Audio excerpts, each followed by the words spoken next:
A special shout out to all of our callers from Wrestling Mindset. You've reached Success Hotline, message number 10,193. I'm Dr. Rob Gilbert, and today's message is specially dedicated to the geniuses behind Wrestling Mindset, the Zanetti brothers.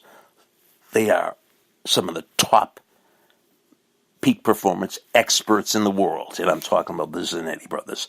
They are superstars in the field of sports psychology. Let's talk about wrestling. If you're a wrestler, do you realize that today is practice? You might not be the best wrestler in the world, but today at practice, you could work as hard as the best wrestler in the world. And you might be saying, well, when I become the best wrestler in the world, then I'll work hard. No, you work hard now. That would be like the potbelly stove. You tell the potbelly stove, you give me heat, then I'll give you wood. No. You give that potbelly stove wood, then it will give you heat.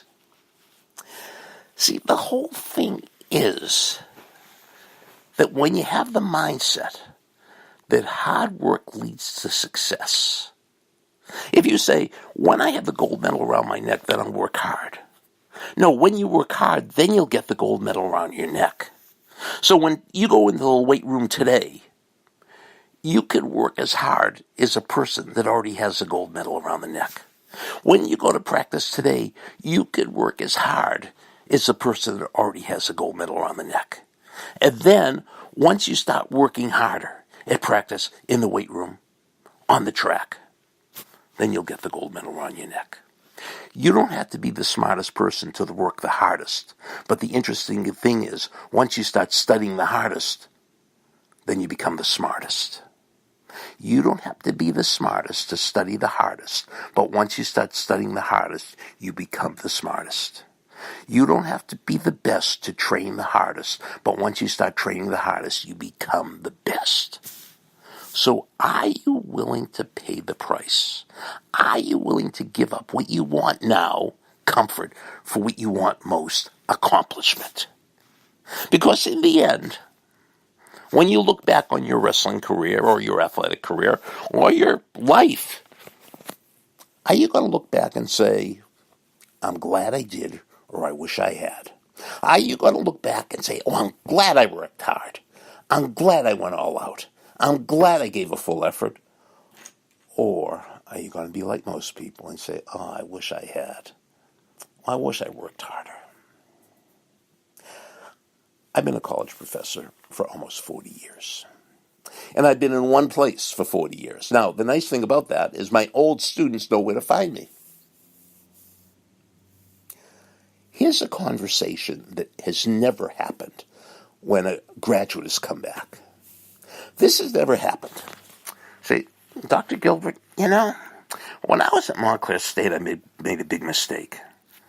I said, well, what was that? And they said, I should have partied harder. I should have drank more. I should have done more drugs, That conversation never happened. Here's a conversation that has happened several times. They come back and say, Dr. Gilbert, if I worked harder in lacrosse, I could have been an All-American. If I just applied myself more in a few classes, I could have got into medical school. That's called regret. So, I call it the pillow test.